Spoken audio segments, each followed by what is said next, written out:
Hey guys, this is Lauren from the library, here for week 2 of Summer STEM. It's going to be a lot of fun. First off though, we have some announcements. If you haven't picked up your STEM kit, go to the community room because they're all there. First come, first served, but there's about 100 of them. So another thing is we are having a photo contest for people who do the STEM activities every single week. All you got to do is shoot us an email at madisonlib.org@gmail.com.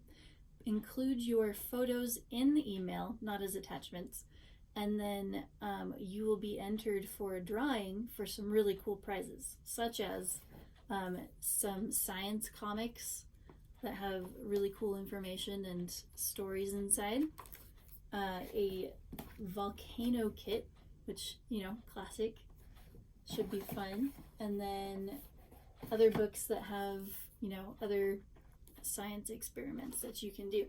So if you want to be entered for the drawing, just all you have to do is do the STEM kit every week and send us some photos. Another thing is we have some actual STEM activities at the library in July for a limited number of people, and those sign-ups will be on the Tween page very soon, so keep an eye out for that. It's about 15 people per craft, and the crafts are really cool. So this week's craft, we are doing coded messages, and coded messages are a big part of history, especially in wars. They come in handy when you have people traveling and that don't want to be detected by the other side.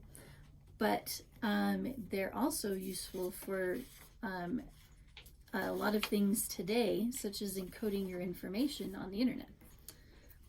So we're going to do some coded messages. In your STEM kit, you should have a white crayon, some watercolor paints, and you're going to want a sheet of paper and some water, and you should be good to go. So the first thing you want to do is, you want to write out your message, and it works best if you kind of make your lines really thick.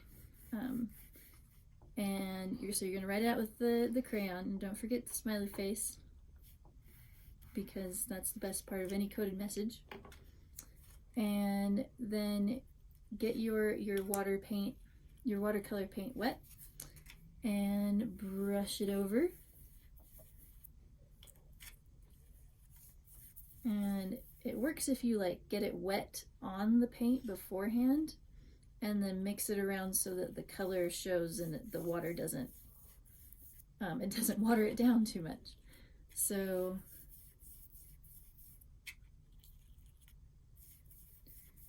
as you can see, the paint goes over the paper and the wax of the crayon, but it doesn't really stick on the wax very well, so it reveals your messages as you paint over it.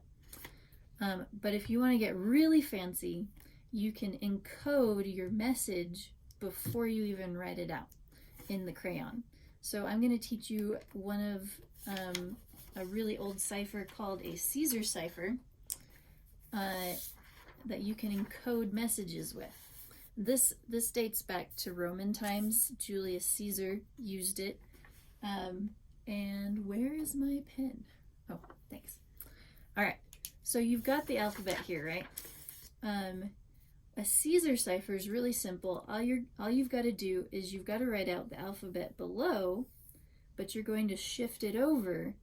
And Julius Caesar reportedly liked shifting it over to the letter D. So we're going to start, and we're going to put the letter A under the letter D, and I'm going to turn this around because I can't write upside down nearly as well as I can write upside up. So then you write out the alphabet underneath J, K,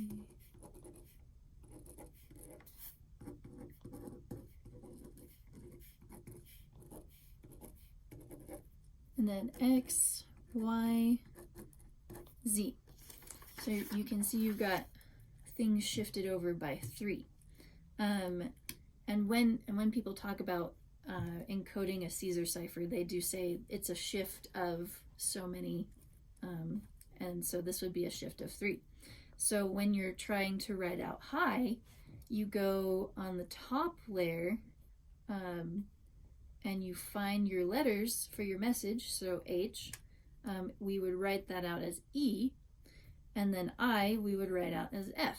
And so with your crayon, you would write out E, F, and a smiley face, and that would be your message. So I'm going to give you guys a message to decode. It's the answer to a riddle that I will show you.